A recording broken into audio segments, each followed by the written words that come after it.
Good afternoon, sir. Am I audible?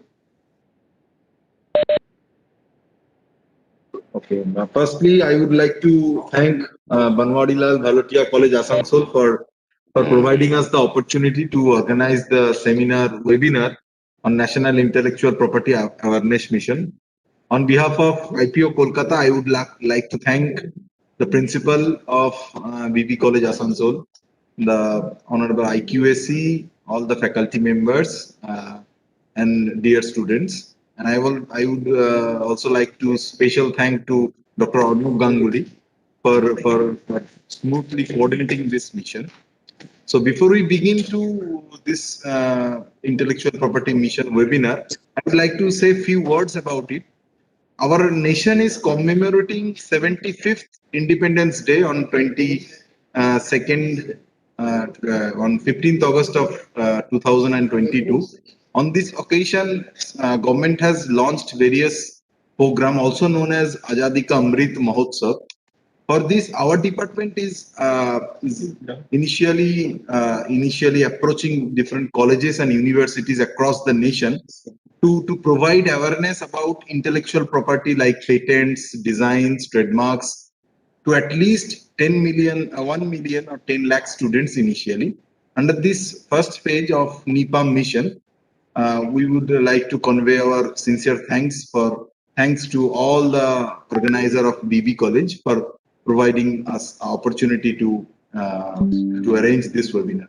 So, Sri Kaushik Pal, he is the Nipam trainer Nipam trainer for today's webinar. He will discuss about different form of intellectual property like patents, designs, trademarks, copyright, and I would like to welcome all of you in a questionnaire session at the end to better understand the thing, because we have very little awareness about intellectual properties.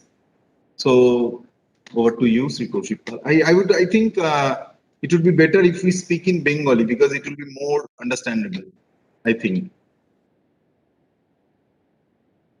Hello?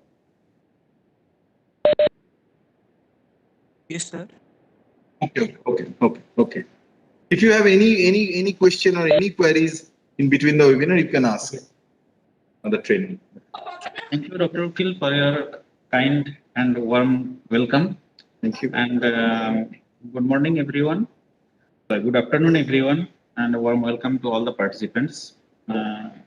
So now we are starting the webinar. This is about the intellectual property rights.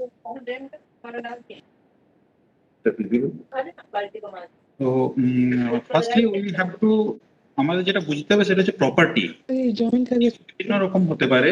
It may be a movable property or maybe a immovable property. Movable properties like a flat or like a car, and immovable properties like flat or any land. So when someone acquire any property, first they have to do is register the property in your name.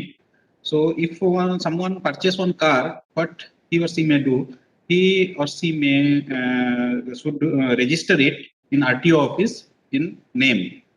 And in case of flat or land, they also registered the property in their name. So just like that, intellectual property is also a kind of property which actually originates from human intellect. মানুষের যে বুদ্ধি, তার থেকে যে সৃষ্ট যে প্রপার্টিটা, তার থেকে যে প্রোডাক্ট তৈরি হয়, তার থেকে যে পণ্য তৈরি হয়, সেটা হচ্ছে intellectual property. And it is a product of human creation. মানুষের যে কলা বা সৃষ্টি দিয়ে যে বুদ্ধি দিয়ে যে সৃষ্টিটি হচ্ছে, সেটা হচ্ছে অ্যাকচুয়ালি ইন্টেলেকচুয়াল প্রপার্টি, সহজ ভাষায় বলতে গেলে। So intellectual property may be different in different forms. It may be in form of patent, it may be in form of design, trademarks, geographical indications, copyrights, semiconductor integrated circuits layout design. So patents mainly মনে রাখতে হবে এটা mainly কোনো scientific বা technical ইনভেনশনের জন্য হয়ে থাকে। when এটা মেশিন হতে পারে বা কোনো প্রোডাক্ট হতে পারে বা কোনো প্রসেস হতে পারে, but something science or maybe a technical feature will be behind this. Design mainly হয় কোনো আর্টিস্টিক অর কোনো ওরিয়েন্টেশন, মানে একটা প্রোডাক্টের বাইরের যে সারফেসের যে ওরিয়েন্টেশন বা তার যে অ্যাস্থেটিক যে কোয়ালিটিটা রয়েছে তার উপর বেস করে তার ডিজাইন করা হয়। Trademark mainly trademark mainly indicates the source of the product. একটা প্রোডাক্ট যখন মার্কেট থেকে কেউ কিনে ইউজ করছে, ট্রেডমার্ক থেকে সে বুঝতে পারবে এই প্রোডাক্টটা সোর্স কি। Geographical indications actually given to a product that originates from a special geographical origin. কোন একটা জিওগ্রাফিক্যাল জায়গা থেকে, যেমন একটা এক্সাম্পল দিলে বোঝা যাবে দার্জিলিং এর চা। দার্জিলিং এর চায়ের যে মেন অরিজিন সেটা হচ্ছে দার্জিলিং। দার্জিলিং এর যে জিওগ্রাফিক্যাল ওরিয়েন্টেশন, তার জন্যই কিন্তু দার্জিলিং এর চায়ের যে কোয়ালিটি বা এর রেপুটেশন সেটা আসছে। তো দার্জিলিং এর চা একটা জিওগ্রাফিক্যাল ইন্ডিকেশন। এছাড়া রয়েছে copyrights. Copyrights mainly artistic works or any literary works or musical works এর উপর কপিরাইট হয়ে থাকে। Semiconductor integrated circuit layout design, it may be এখনকার দিনে যত আইটি গ্যাজেটস বা কোনো যে সমস্ত আইটি গ্যাজেটস বা বিভিন্ন মেশিনারিজ রয়েছে তাতে সবসময় ইন্টিগ্রেটেড সার্কিটস ইউজ হয় এখনকার দিনে, যেটা সবাই জানে। সেই ইন্টিগ্রেটেড সার্কিটস এর মধ্যে সেমিকন্ডাক্টর এবং তার যে বিভিন্ন লেআউট গুলো সেইগুলো কিন্তু রেজিস্টার করতে হয় ডিজাইনের মাধ্যমে। সেটাই হচ্ছে semiconductor integrated circuit layout design. So next আমরা একটা সিঙ্গেল এক্সাম্পলের মধ্যে বিভিন্ন রকমের যে আইপি গুলো রয়েছে বা ইন্টেলেকচুয়াল প্রপার্টি গুলো রয়েছে সেইগুলো কি কিভাবে থাকতে পারে আমরা একটা এক্সাম্পল দিয়ে বোঝাতে পারি। সো আমরা একটা অ্যাপেলের ল্যাপটপ নিয়েছি। এই ল্যাপটপের মধ্যে আমরা যে এলইডি ডিসপ্লেটা দেখতে পাচ্ছি, যেটা মেনলি হচ্ছে একটা কনস্ট্রাকশনাল ফিচার, এর মধ্যে কোনো একটা সায়েন্স বা টেকনিক্যাল ফিচার কাজ করছে। সো এটার জন্য কিন্তু প্যাটেন্ট রেজিস্ট্রেশন দরকার। এছাড়াও রয়েছে ল্যাপটপের যে বডি, যে ল্যাপটপের যে বডির মধ্যে যে ওরিয়েন্টেশনটা রয়েছে উপর থেকে দেখতে কিরকম, সেটা তার তার যে শেপ বা তার যে কনফিগারেশন, তার উপর বেস করে তার ডিজাইনটা হচ্ছে। অ্যাপলের যে লোগো, সেটাকে হচ্ছে তার অ্যাকচুয়ালি আমরা একটা ল্যাপটপটা দেখে বুঝতে পারছি যে এটা সোর্স হচ্ছে অ্যাপল কোম্পানি। সো এই লোগোটা হচ্ছে তার ট্রেডমার্ক। এটা দেখে আমরা এর সোর্সটা, এই যে প্রোডাক্টটার যে সোর্স, সেটা কিন্তু আমরা বুঝতে পারছি। এছাড়াও একটা ল্যাপটপ বা ফোন বা যে কোনো ইলেকট্রনিক গ্যাজেটস এর সাথে এখনকার দিনে ম্যানুয়াল বা ক্যাটালগ বা বুকলেট দেওয়া হয়, ইউজার ম্যানুয়াল, যেটার মধ্যে লেখা থাকে কিভাবে প্রসিডিওরলি এটা ফলো করলে এটাকে চালানো যাবে। তো সেটার জন্য কপিরাইট করা হয়ে থাকে। এছাড়াও ল্যাপটপ বা যে কোনো ইলেকট্রনিক গ্যাজেটস এর ক্ষেত্রে যে আইসি থাকে, সেই আইসির যে লেআউটটা, তার জন্য কিন্তু, যেটা আমি অলরেডি বললাম, যে সেমিকন্ডাক্টর ইন্টিগ্রেটেড সার্কিটস লেআউট ডিজাইনটা করা উচিত। সো ইন্টেলেকচুয়াল প্রপার্টি রাইটস এর ক্ষেত্রে মেন যে তিনটে জিনিস দরকার সেটা হচ্ছে ব্রেন, রিসোর্স এন্ড লেবার। এই তিনটে জিনিসের সঠিক কোলাবোরেশনের মাধ্যমে কিন্তু একটা ইন্টেলেকচুয়াল প্রপার্টি অরিজিনেট করে। সো আমি অলরেডি বলেছি যে intellectual property is a creation of mind, it is actually the product of your brain. So brain is very important in this matter. And after that only শুধু brain থেকে একটা idea বেরিয়ে এলেই যে সেটা থেকে আমরা ইন্টেলেকচুয়াল প্রপার্টি করতে পারবো সেটা কিন্তু নয়। তো ব্রেন থেকে যে আইডিয়াটা আসছে তার সাথে কিন্তু আমার কিছু রিসোর্স লাগবে, কিছু টাকা পয়সা লাগবে, যার মাধ্যমে ওই আইডিয়াটাকে আমরা বাস্তবে নিয়ে আসতে পারবো। এবং তার সাথে লাগবে লেবার। আমি একটা মাথায় একটা প্ল্যান করেছি যে আমার একটা ড্রাগের একটা প্রসিডিওর আমার প্ল্যান করা আছে, বাট তার সাথে সেই প্রসিডিওরটা দেখানোর জন্য আমার তার জন্য যে কাঁচামালগুলো কিনতে হবে, তার জন্য যে কম্পাউন্ডস গুলো লাগবে স্টার্টিং মেটেরিয়াল হিসাবে, তার জন্য আমার টাকা লাগবে এবং আমাকে ল্যাবে লেবার দিতে হবে সেখান থেকে প্রোডাক্টটা পাওয়ার জন্য। সো রিসোর্স, ব্রেন অ্যান্ড লেবারের যে কোলাবোরেশন, এই তিনটের মাধ্যমে সিনার্জিস্টিক্যালি এফেক্ট করে আমরা কিন্তু ইন্টেলেকচুয়াল প্রপার্টিটাকে পাচ্ছি। সো নেক্সট হচ্ছে important and significance of intellectual property. So intellectual property যেটা আমরা পেলাম ব্রেন খাটিয়ে বা সেখান থেকে আমার রিসোর্স লাগিয়ে এবং সেখানে লেবার দিয়ে, সেখানে আমরা কিভাবে সেটাকে প্রোটেক্ট করবো সেটা খুব গুরুত্বপূর্ণ। এই প্রোটেকশনের জন্যই কিন্তু ইন্টেলেকচুয়াল প্রপার্টি রাইটস গুলো খুব ইম্পর্টেন্ট। এবং protection means only you are using it but exclude others to utilize and earn from it. So kindly আমি রিকোয়েস্ট করছি যদি কেউ মিউট করে না থাকো সে প্লিজ মিউট করে দাও। Thank you. So protection means only you have to utilize it and earn from it. একটা এত কষ্ট করে একটা ইন্টেলেকচুয়াল প্রপার্টি পাওয়া হয়েছে, সেখান থেকে কিছু আর্ন করাটা আমাদের উদ্দেশ্য। তো তার জন্য অন্য কেউ যাতে সেখান থেকে আর্ন কিছু না করতে পারে তার জন্য সেটাকে প্রোটেক্ট করাটা খুব গুরুত্বপূর্ণ। তার জন্য ইন্টেলেকচুয়াল প্রপার্টি রাইটসটা হচ্ছে এত important. So utilization and commercialization may be in different means. Someone can use it its own purpose, otherwise he or she may give it in form of license or assign it to any company or any corporate body, or he may use it through franchise or merchandise. সেটা কোনো merchandise use করে বা franchise use করে সেখান থেকে earn করতে পারে। Intellectual property is actually a source of pride or academics for a common person, but in case of a businessman, he can use it in commercialize and can use it to get a brand value from it, and সেখান থেকে further investment নিয়ে এসে সেখান থেকে কিন্তু earn করতে পারে। So শুধুমাত্র কমন পার্সনের ক্ষেত্রে যেটা একটা পেটেন্ট তার জন্য শুধুমাত্র প্রাইড বা একাডেমিক্স এর সোর্স হতে পারে, বাট বিজনেসম্যানদের জন্য কিন্তু সেই একটা পেটেন্ট কিন্তু সেখান থেকে কমার্শিয়ালাইজ করে ফার্দার একটা ব্র্যান্ড ভ্যালু ক্রিয়েট করে সেখান থেকে ফার্দার ইনভেস্টমেন্ট নিয়ে এসে ফার্দার সেখান থেকে আর্ন করে নিয়ে আসতে পারে। সো আসপেক্ট গুলো কিন্তু কমন পার্সন এবং বিজনেসম্যানদের ক্ষেত্রে আলাদা। সো আমরা এবার ডিফারেন্ট যে ইন্টেলেকচুয়াল প্রপার্টি গুলো আমরা অলরেডি বললাম সেগুলো নিয়ে একটু ডিটেলে আমরা ডিসকাস করবো। So what is patent?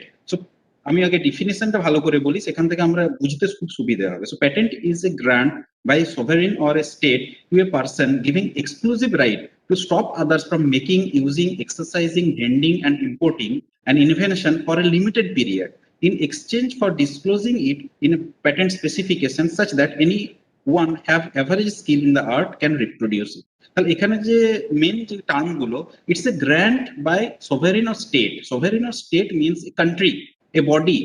আমাদের ইন্ডিয়াতে যে প্যাটেন্টটা হচ্ছে সেটা অ্যাকচুয়ালি কে দিচ্ছে? গভর্নমেন্ট অফ ইন্ডিয়া দিচ্ছে। সো এক্ষেত্রে sovereign or state means government of India.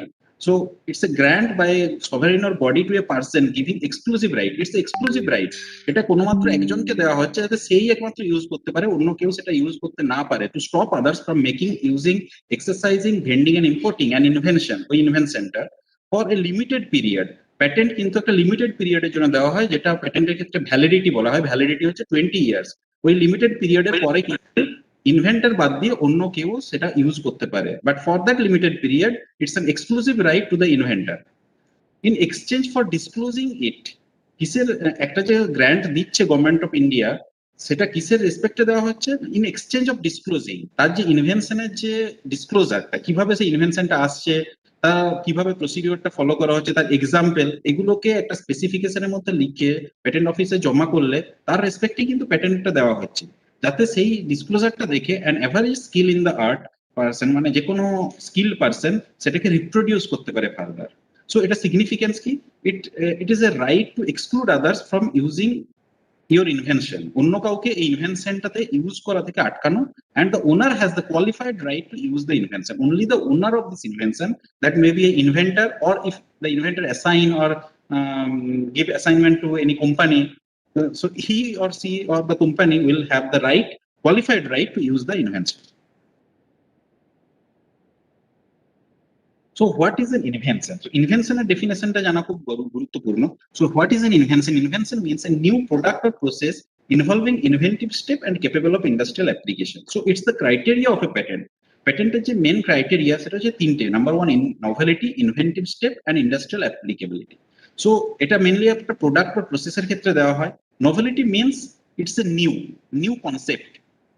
Invention means a new concept. সেটা আগে যত, আমি একটা সামান্য এক্সাম্পল দিই, একটা জেমস ক্লিপ, সেটা একটা তারকে বাঁকিয়ে করা হয়েছে, আগে ওই টাইপের কোনো ক্লিপ কিন্তু থাকেনি। তার জন্য জেমস ক্লিপটা যখন এসছে, কেউ একটা ইনভেন্ট করেছে, তার জন্য সেটা একটা নতুন কনসেপ্ট হলো, তার জন্য এটাকে আমরা বলবো নভেলিটি।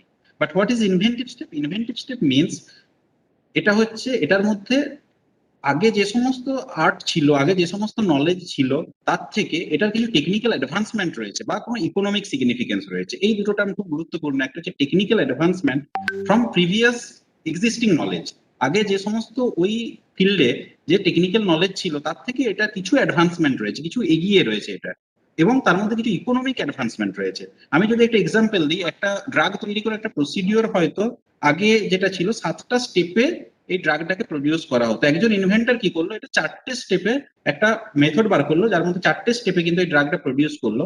তার ফলে কি হলো, যে 3টে স্টেপের জন্য যে আমি অলরেডি বলেছিলাম লেবার অ্যান্ড রিসোর্স, এই লেবার অ্যান্ড রিসোর্স যদি কমিয়ে দেওয়া যায়, তার জন্য কিন্তু কিছু ইকোনমিক সিগনিফিকেন্স আসবে, তার জন্য এটার ইনভেন্টিভ স্টেপ আমরা গ্রান্ট করতে পারি। এবং আরেকটা রয়েছে industrial applicability, that product must be may be capable of use or may be made in industry. তো সেটাকে ইন্ডাস্ট্রিতে যদি আমরা তৈরি করতে না পারি বা ইন্ডাস্ট্রিয়ালি সেটা যদি আমরা ইউজ করতে না পারি, তাহলে কিন্তু ইনভেনশনটা সেরকম ভ্যালুয়েশন থাকবে না।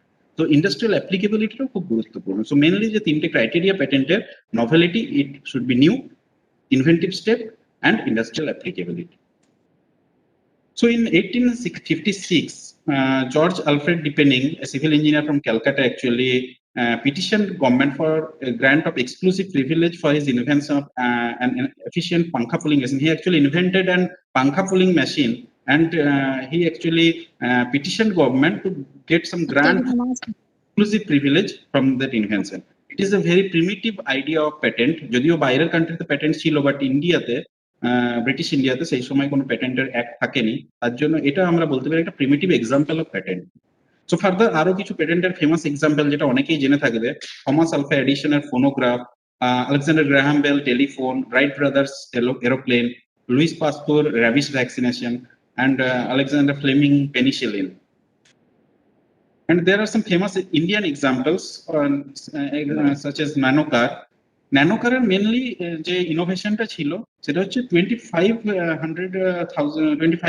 US মধ্যে কিন্তু টাটা প্রোভাইড করেছিল একটা মিডল ক্লাস ফ্যামিলিজের জন্য কার। তো তার আগে কারের যে ভ্যালুয়েশন ছিল সেখান থেকে কিন্তু এটা অনেকটাই কমে এনেছিল, যেটাকে একটা ইন্ডাস্ট্রিয়াল অ্যাপ্লিকেবিলিটি এবং যে ইকোনমিক সিগনিফিকেন্সের একটা ব্যাপার রয়েছে। আগে ইঞ্জিন কি হতো, ইঞ্জিন সাধারণত কারের ক্ষেত্রে সামনে থাকে, ন্যানো কারের ক্ষেত্রে ইঞ্জিনটাকে পেছনে পাঠানো হয়েছিল। এটা একটা মডিফিকেশন ইন টেকনিক্যালিটিস, সামান্য আরো কিছু মডিফাই চেঞ্জ করে কিন্তু এটার ইকোনমিক্যালি কমানো হয়েছিল। হেপাটাইটিস ভ্যাকসিন, জয় ফুড ফুড, এগুলো সবই অ্যাফোর্ডেবল করার জন্য, এগুলো কম দামের মধ্যে ইকোনমিক সিগনিফিকেন্স রয়েছে প্রত্যেকটা। এগুলো হচ্ছে ফেমাস একটা ইন্ডিয়ান এক্সাম্পল। এছাড়া আরো কিছু প্যাটেন্টের এক্সাম্পল রয়েছে। একটা টুপি রয়েছে, বাচ্চাদের চুলে স্নান করতে গেলে যে চোখে জল ঢুকে গিয়ে চোখ জ্বালা করে, এটা থেকে বাঁচার জন্য একটা টুপি করা হয়েছে, যে টুপিটার মধ্যে জল অ্যাকচুয়ালি চোখে ঢুকবে না, বাট মাথায় স্নান করানো যাবে। একটা খুব সিম্পল ইনভেনশন। একটা ব্রেসলেট রয়েছে, ব্রেসলেটের মধ্যে একটা ছোট প্রজেক্টর ফিট করে দেওয়া হয়েছে যাতে মোবাইলের স্ক্রিনটা হাতের মধ্যেই দেখা যায়। একটা পোর্টেবল পিওএস মেশিন, যেটা মোবাইলের সাথে কানেক্ট করে আমরা পিওএস হিসাবে দোকানে ইউজ করতে পারি। বা একটা ড্রোন, এই টাইপের বিভিন্ন ছোটখাটো ইনভেনশনের উপর পেটেন্ট হয়ে থাকে। সো পেটেন্ট শুধুমাত্র যে একটা নিউ কনসেপ্ট, তার সাথে সামান্য মডিফিকেশনের জন্য কিন্তু পেটেন্ট দেওয়া যায়। আমরা সামান্য যদি বল পেন লিখে গুগল পেটেন্টে সার্চ করি তাহলে দেখা যাবে 40,000 রেজাল্ট আসছে। তার মানে বোঝা যাচ্ছে একটা সামান্য বল পেনের উপরে ছোট ছোট মডিফিকেশন করে কিন্তু পেটেন্ট ফাইল করা যায়। সো এরপর আমরা জানবো পেটেন্ট ফাইল কিভাবে করা হবে, অফিসে এসে পেটেন্ট ফাইল কিভাবে করা হবে, বা তার জন্য কত ফি লাগবে। সো পেটেন্ট ফাইল করার জন্য মেনলি যে ফর্ম গুলো লাগে, ফর্ম 1, সেটাতে বেসিক্যালি ডিটেলস অফ অ্যাপ্লিকেশন থাকবে এবং তার জন্য কোনো ফিস দিতে হবে না, যেমন অ্যাপ্লিকেন্টের নেম, ইনভেন্টরের নেম, বা আরো কিছু ফর্মাল কিছু ডিটেলস লাগে, সেগুলো ফর্ম 1-এ থাকে। Form 2 basically details of invention, এটাতে টাইটেল, ব্যাকগ্রাউন্ড অফ ইনভেনশন, কিছু যদি ড্রয়িং থাকে বা brief description of drawing, brief description of the invention. এছাড়া claim is a very important aspect of patent. So claim means একটা বড় ইনভেনশনের মধ্যে এক্স্যাক্টলি যে পোর্শন গুলোর জন্য আমরা প্রোটেকশনটা চাইছি সেটাকে অ্যাকচুয়ালি আমরা ক্লেম করছি। এছাড়া রয়েছে অ্যাবস্ট্রাক্ট ড্রয়িং। সো এগুলো হচ্ছে এর টোটাল, যে এটাকে আমরা বলি কমপ্লিট স্পেসিফিকেশন, ফর্ম 2টাকে। এটার মধ্যে টোটাল স্পেসিফিকেশনের মধ্যে টোটাল যে ইনভেনশনটাকে লিখতে হচ্ছে এবং এটার রেসপেক্টেই কিন্তু আমাদের পেটেন্ট সার্টিফিকেটটা দেওয়া হবে। এছাড়াও ফর্ম 3 রয়েছে। ফর্ম 3-তে বেসিক্যালি ফরেন ফাইলিং, ইন্ডিয়া ছাড়া যদি অন্য কোনো দেশে ফাইল করা হয়, যেহেতু আমরা আগে বলেছি patent is A territorial right, এটা বেসিক্যালি কোনো একটা দেশের গভর্নমেন্ট দিয়ে থাকে। সো গভর্নমেন্ট অফ ইন্ডিয়া যখন কোনো একটা প্যাটেন্ট দেওয়া হচ্ছে একটা ইনভেন্টরকে, সেটা কিন্তু বেসিক্যালি ইন্ডিয়াতে ইউজ করার জন্যই। সে সেই প্যাটেন্টটা নিয়ে যদি ইউএসএ তে গিয়ে বলে আমি এখানে তৈরি করবো বা এখানে বিজনেস করবো, he or C May can not do it, বা তার জন্য তাকে কিন্তু ইউএসএ প্যাটেন্ট ফাইল করতে হবে এবং ইউএসএ প্যাটেন্ট তার জন্য অ্যাপ্লাই করতে হবে, ইউএসএ প্যাটেন্ট পেতে হবে। So patent is A territorial right. তার জন্য ইন্ডিয়াতে যদি কোনো প্যাটেন্ট ফাইল করা হয়, সে তার সাথে কিন্তু বাইরে বিভিন্ন দেশে যদি বিজনেস করতে যায় তাহলে বিভিন্ন দেশে তাকে অ্যাপ্লাই করতে হবে। তো সেই সব ডিটেলস গুলো কিন্তু ইন্ডিয়াতে তাকে জমা করতে হবে। এছাড়া ফর্ম 5 রয়েছে। ইনভেন্টর যদি কোনো অ্যাসাইন করে কাউকে, কোনো অ্যাপ্লিক্যান্টকে, সেক্ষেত্রে কিন্তু ফর্ম 5 দিতে হবে। এছাড়া ফর্ম 18 রয়েছে, যেটা হচ্ছে রিকোয়েস্ট ফর এক্সামিনেশন। এই ফর্মের জন্যই কিন্তু আমরা এক্সামিনেশন ফার্দার যে আমাদের অফিসে যে প্রসিকিউশন গুলো হয়ে থাকে সেইগুলো হয়ে থাকে। এরপর আমরা ডিটেলসে ফিস স্ট্রাকচারটা দেখবো। ন্যাচারাল পার্সন বা স্মল এন্টিটি বা স্টার্টআপ, স্মল এন্টিটি মিনস ছোট কোম্পানিগুলো, এবং or educational institute, educational institute may be N institution or university or any college. তো এগুলোর জন্য কিন্তু ফর্ম 1 এর জন্য চার্জ হচ্ছে 1600। Other than natural person means any big corporate means company or large entity, এটার জন্য হচ্ছে ফর্ম 1 এর ফিস হচ্ছে 8000। So form 2 up to 30 pages and 10 claims, there is no fees. After that some extra fees will be there. And form 3, form 5 এর জন্য কোনো charges নেই। and form 18 যেটা রিকোয়েস্ট ফর এক্সামিনেশন, তার জন্য অলরেডি যে first class, that is the natural person or startup or small entity or educational institute, এটার জন্য চার্জ হচ্ছে 4000 rupees, and for big corporates it is 20,000 rupees. So আমাদের যে patent grant procedure, সেটা খুব ডিটেলসে আমরা না গিয়ে হালকা করে আমরা বলবো। First filing of patent application হচ্ছে, উইদিন 18 মান্থস সেটা আমাদের যে পেটেন্ট অফিসের জার্নাল আছে সেখানে পাবলিশ হবে, এবং তার 48 মান্থসের মধ্যে কিন্তু রিকোয়েস্ট ফর এক্সামিনেশন, যেটা অ্যাকচুয়ালি অ্যাপ্লিকেন্টের দায়িত্ব রিকোয়েস্ট ফর এক্সামিনেশনটা ফাইল করা। আফটার দ্যাট আমাদের পেটেন্ট অফিসে 4টে গ্রুপ আছে পেটেন্ট অফিসে, mainly electrical, mechanical, chemical and biotechnology. Separate গ্রুপে ক্লাসিফিকেশন অনুযায়ী সেই গ্রুপের এক্সামিনারের কাছে ট্রান্সফার করে দেওয়া হয়। After that it will go to examination, and এক্সামিনেশনের পর একটা এফআইআর ইস্যু হয়, ফার্স্ট এক্সামিনেশনের রিপোর্ট। সেই ফার্স্ট এক্সামিনেশনের রিপোর্ট চলে যায় অ্যাপ্লিকেন্টের কাছে, তার বেসিসে অ্যাপ্লিকেন্ট একটা রিপ্লাই করে, তার মধ্যে যে অবজেকশন গুলো আছে তার রিপ্লাই করে, সেই রিপ্লাইয়ের বেসিসে কিন্তু ফার্দার তাকে হিয়ারিং দেওয়া হয়, সেটা কন্ট্রোলার হিয়ারিং করে, এবং সেই হিয়ারিং এর পরে ফার্দার সেটা গ্র্যান্ট বা রিজেক্ট হতে পারে। এটা মেনলি দ্য প্রসিডিওর। এবং এখানে আরেকটা জিনিস জানা যে before the grant of the patent আর also after the grant of the patent any third party can object it in opposition. That আমি অলরেডি বলেছি পেটেন্টের ক্রাইটেরিয়া কি, novelty, inventive step and industrial applicability. So যদি সেই প্রোডাক্টটা যেটার জন্য পেটেন্টটা ক্লেম করা হয়েছে, অ্যাপ্লাইটা করা হয়েছে, সেটা যদি নিউ বা ইনভেন্টিভ না হয়, তার জন্য কিন্তু কোনো third party further opposition file করতে পারে যে না এটা কিন্তু নভেল বা ইনভেন্টিভ নয়, তো তার বেসিসে ফার্দার হিয়ারিং দেওয়া হয়। সো এটাকে বলে প্রি গ্র্যান্ট অপোজিশন বা পোস্ট গ্র্যান্ট অপোজিশন, যদি এটা আফটার গ্র্যান্ট সাবমিট করা হয়।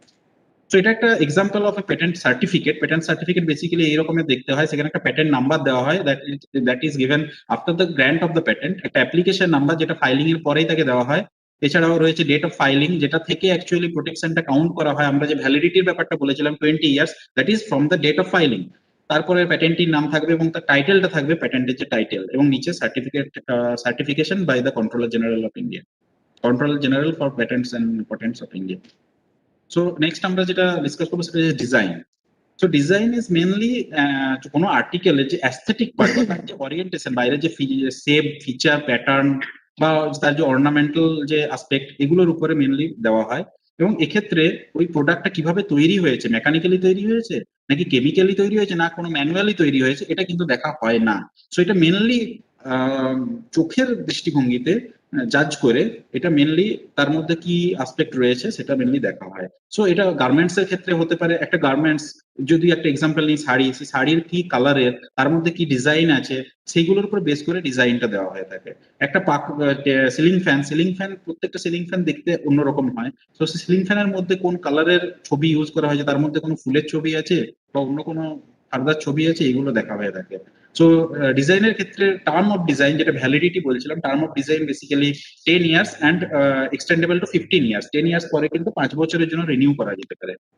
সো বেসিক্যালি এখানে আমরা কয়েকটা বোতলের এক্সাম্পল নিচ্ছি। প্রত্যেকটা বোতলের কিন্তু শেপ, কনফিগারেশন এবং সারফেস প্যাটার্ন কিন্তু আলাদা, তার জন্য প্রত্যেকটা বোতলের জন্য কিন্তু ডিজাইন অ্যাপ্লিকেশন করে তার জন্য ডিজাইন পাওয়া যেতে পারে। ফার্দার কিছু এক্সাম্পল রয়েছে ডিজাইনের। বেসিক্যালি আমাদের চারপাশে যত আমরা জিনিস দেখি প্রত্যেকের জন্য কিন্তু সেপারেটলি ডিজাইন ফাইল হয়ে থাকে। এগুলো সেটের ক্ষেত্রেও হয়ে থাকে, যদি আমরা সেট অফ কাপস আর পেয়ার অফ শুজ, এগুলোর জন্য বেসিক্যালি সেট অফ ডিজাইনস হয়ে থাকে। সো ডিজাইনের জন্য মেনলি রিকোয়ারমেন্ট কি, ফাইলিং করার জন্য একটা অ্যাপ্লিকেশন ফি দিতে হয়, that is 1000 rupees for an individual or small entity or startup or educational institution, and 4000 for large entities or corporates. And form 1 এ কি কি থাকে আমরা আগেই বলেছি। ফর্ম প্যাটেন্টের ক্ষেত্রে যেরকম থাকে, ফর্ম 1 এ অ্যাপ্লিকেন্টের নাম, ন্যাশনালিটি, লিগ্যাল স্ট্যাটাস আর এনি ফর্মাল রিকোয়ারমেন্ট গুলো ফর্ম 1 এ থাকে। আগে যেখানে প্যাটেন্টের ক্ষেত্রে ফর্ম 2 ছিল, ডিজাইনের ক্ষেত্রে সেখানে আসছে 2 sets of representation sheets. Basically representation sheets এর মধ্যে ওই যে ডিজাইনটার যে আসপেক্ট গুলো, ওরিয়েন্টেশনাল আসপেক্ট গুলো, তার মধ্যে যে বাইরে থেকে তার শেপ কিরকম, কনফিগারেশন কিরকম, বা তার প্রোটেকশনটা এক্স্যাক্টলি কিসের জন্য চাওয়া হচ্ছে বা কোন কোন আসপেক্ট গুলোর জন্য চাওয়া হচ্ছে না, সেগুলো ডিটেলসে রিপ্রেজেন্টেশন সিটের মধ্যে আছে। আমরা পরে একটা রিপ্রেজেন্টেশন সিটের এক্সাম্পল দিয়ে ব্যাপারটা বুঝতে পারবো। সো এখানে একটা টিপটের রিপ্রেজেন্টেশন সিট।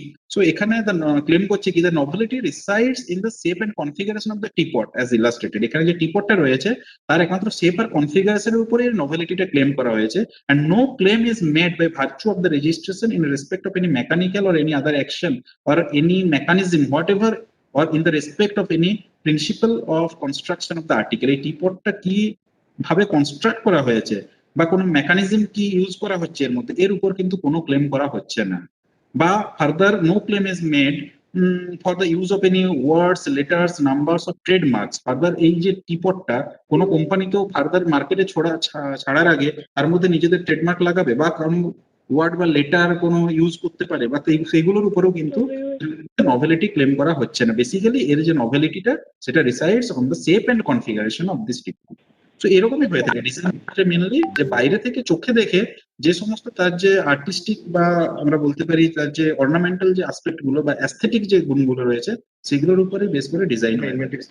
হ্যাঁ, তো এটা আমরা একটা এক্সাম্পল হচ্ছে একটা ডিজাইন সার্টিফিকেটের similar to the pattern certificate. এখানে একটা ডিজাইন নাম্বার থাকে, একটা ডেট থাকে, যে ডেট থেকে কাউন্ট করে অ্যাকচুয়ালি তার টার্মটা দেওয়া হয় থাকে।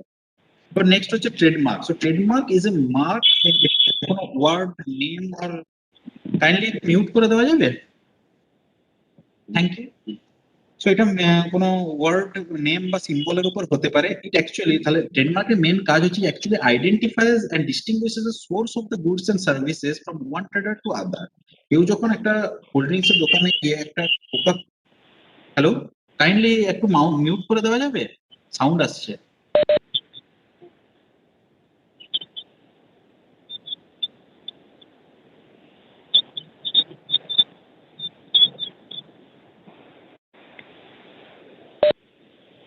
থ্যাংক ইউ, আমরা কন্টিনিউ করছি। মেনলি এটা কেউ যখন একটা কোল্ড ড্রিঙ্কস এর দোকানে গিয়ে একটা পেপসি খেতে চাইছে, তো সে কি চাইছে, সে পেপসির যে কোল্ড ড্রিঙ্কসটা খেতে চাইছে, সে কিন্তু কোকা কোলা বা অন্য কোনো থামস আপ খেতে চাইছে না, সে কিন্তু পেপসি খেতে চাইছে। তার এই যে পেপসির যে লোগোটা, সেটা তাকে বুঝিয়ে দিচ্ছে যে এটা কিন্তু পেপসি, এটা কিন্তু কোকা কোলা থামস আপ নয়। সো ট্রেডমার্কের যে মেন কাজ সেটা হচ্ছে সোর্স অফ দ্য প্রোডাক্টকে সোর্স থেকে সেপারেট করা হচ্ছে। It is distinguishing the source of the goods and services from one trader to other. কোন ট্রেডারের কাছ থেকে আমি জিনিসটা নিচ্ছি সেটা বুঝতে সুবিধা হচ্ছে। So, function and importance of the trademark, it provides the exclusive monopoly over a class of goods. Basically কোনো কোম্পানির জন্য যখন ট্রেডমার্ক দেওয়া হয়, সেই কোম্পানির যত রকমের গুডস থাকে তার জন্য কিন্তু সিমিলার ট্রেডমার্ক ইউজ করা থাকে। অ্যাপেলের লোগোটা অ্যাপেলের নোটবুকের ক্ষেত্রেও ইউজ হয়, তার হেডফোনের ক্ষেত্রে ইউজ হয়, তার ল্যাপটপের ক্ষেত্রেও ইউজ হয়। একটা ক্লাস অফ গুডস এর জন্য কিন্তু এটা মনোপলিটা শো করছে। Allows a business to build public goodwill and brand reputation. ট্রেডমার্কের সাথে ব্র্যান্ড রেপুটেশনটা খুব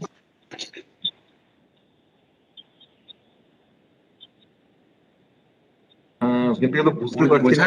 এক সেকেন্ড, রাহুল দা, সমস্ত ইয়েকে মিউট করা যাবে? Mute all. রাহুল দা, একটু মিউট করে দিন না সবাইকে, মিউট অল করে। শুধু আমাদেরটা বাদ দিয়ে সকলকে মিউট করে দিন এবং সেটা পরে তাহলে কি করে করতে হয় একটু দেখি। Participants mute all. ওকে, আমাদেরটা কি হবে?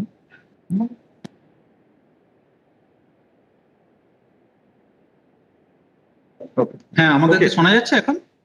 হ্যাঁ, আচ্ছা, ঠিক আছে। আর আপনাদের মিউট করা আছে। সরি, আমরা মিউট করতে বাধ্য হলাম কারণ এত নয়েজেস আসছিল। Okay okay okay, thank you. So আমরা ফার্দার কন্টিনিউ করছি। So basically it allows business entity to build public goodwill আর ব্র্যান্ড রেপুটেশন। সো এই ট্রেডমার্কের সাথে ব্র্যান্ড রেপুটেশনটা খুব গুরুত্বপূর্ণ। একবার একটা কোম্পানি যখন ভালো একটা প্রোডাক্ট দিয়ে একটা মার্কেটের মধ্যে ব্র্যান্ড রেপুটেশন তৈরি করেছে, তার জন্য তার ট্রেডমার্কটা very important. So it identifies the source and origin of the goods and service, যেটা আমরা আগেই বলেছি, এবং অ্যাসিওরস কাস্টমারদের জন্য এটা খুব গুরুত্বপূর্ণ যে সামথিং গুড ব্র্যান্ডের কোনো প্রোডাক্ট যখন কেউ নিচ্ছে তখন সে এক্সপেক্ট করছে কি না এটা কোয়ালিটিটা ভালো হবে। So it assures the customer about the quality of the goods and services. So subject matter of the ট্রেডমার্কের সাবজেক্ট ম্যাটার কিন্তু বিভিন্ন রকম হতে পারে। ইট মে বি ট্রেডমার্ক একটা মার্কের মাধ্যমে বোঝানো যেতে পারে। It may be in the name of trade name such as Google একটা ট্রেড নেম। কালেকটিভ মার্কস হচ্ছে যেমন নকরি.com, এটা একটা কালেকটিভ মার্কস আমরা বলতে পারি। সার্টিফিকেশন মার্কস যেমন আমরা আগমার্ক জানি, বিসমা, যেমন আমরা আইএসআই মার্ক জানি, হলমার্ক, এগুলো হচ্ছে সার্টিফিকেশন মার্ক। ট্যাগলাইন আর স্লোগান যেমন গুগল পেজের ক্ষেত্রে আমরা জানি ইয়ে দিল মাঙ্গে মোর, এটা একটা ট্যাগলাইন অর স্লোগান আমরা বলতে পারি। এছাড়া বিভিন্ন শেপের হতে পারে। শেপ আমরা যেমন অবশ্যই বলেছি বিআইএস এর একটা শেপ দিচ্ছে। সাউন্ড মার্ক আমরা জানি এমজিএম পিকচার্স এর ক্ষেত্রে, ইংলিশ পিকচার্স এর ক্ষেত্রে আমরা জানি একটা প্রথমে সিংহের একটা রোর একটা শোনা যায়, ওটা কিন্তু এমজিএম পিকচার্স এর একটা trademark. So trademark subject matter কিন্তু বিভিন্ন রকমের হতে পারে। So what is a good trademark? Good ট্রেডমার্কের মেনলি দুটো criteria. It may should be inherent and it should be acquire. এটার মধ্যে মানে নিউ হতে হবে। It should be honestly adopted or not similar to any existing mark. আগে যে সমস্ত ট্রেডমার্ক গুলো রয়েছে তার সাথে কিন্তু এটা সিমিলার হওয়া চলবে না, এটা কিন্তু something it should be new. So before adopting a new mark, it is advisable to have the search conducted and evaluated. So যারা ট্রেডমার্কের ডিজাইন করে থাকে তো তাদের এটা কাজ যে তারা একটা ট্রেডমার্ক ডিজাইন করে সেই একই ডিজাইনের ট্রেডমার্ক আগে মার্কেটে আছে কিনা সেটা সার্ভে করে নেওয়া এবং তারপরে সেটা ফাইল করা. So it also avoid further unnecessary litigation. So same trademark যদি অলরেডি দিয়ে থাকে, তো আগে যে ওই ট্রেডমার্কটা যে কোম্পানি ছিল সে ফার্দার কিন্তু তাকে ফার্দার লিগাল লিটিগেশনের মধ্যে টানতে পারে. So it is also it is very good to avoid it very earlier stage. So unregistered or application pending এর ক্ষেত্রে একটা ট্রেডমার্কের ক্ষেত্রে আমরা ট্রেডমার্ক সাইনটার উপরে টিএম লেখা থাকে, but when it is registered সেই সাইনটার উপরে আর with a circled r আমরা ডিনোট করে থাকি এটা দিয়ে. So how to protect your trademark? So trademark registration is optional. However, registration has certain advantages always. But registration available in national, regional, or international level, and initially registered for 10 years, but it can be further renewed indefinitely. So our validity already bolechi patent এর ক্ষেত্রে 20 years. It is for 15 years for design, but trademark এর ক্ষেত্রে কিন্তু validity হচ্ছে indefinite এর জন্য. But every 10 year এটা কিন্তু renew করতে হবে. In case of non-use or non-renewal or non-policing, so trademark rights are lost. The existing trademark regulations is governed by the Trademark Act of 1999 and Trademark Rules of 2017. So for further information, kindly visit ipindia.gov.in. It's our official website. So next is copyright. So copyright is basically a bundle of automatic rights which are exclusively given to the creator of the original work or authorship. So it allows the author to actually allows the author to actually made available the copyrighted work to the public, and also the prevent unauthorized copying or reproduction. Something গান, একটা গান একটা copyrighted গান রয়েছে, তো সেটাকে সে যেন অন্য কেউ যাতে সেই সেম সুরে অন্য গান না করে দিতে পারে সেটাকে প্রোটেক্ট করার জন্যই কিন্তু কপিরাইট রেজিস্ট্রেশনটা খুব গুরুত্বপূর্ণ. But one major thing is that copyright can not protect an idea.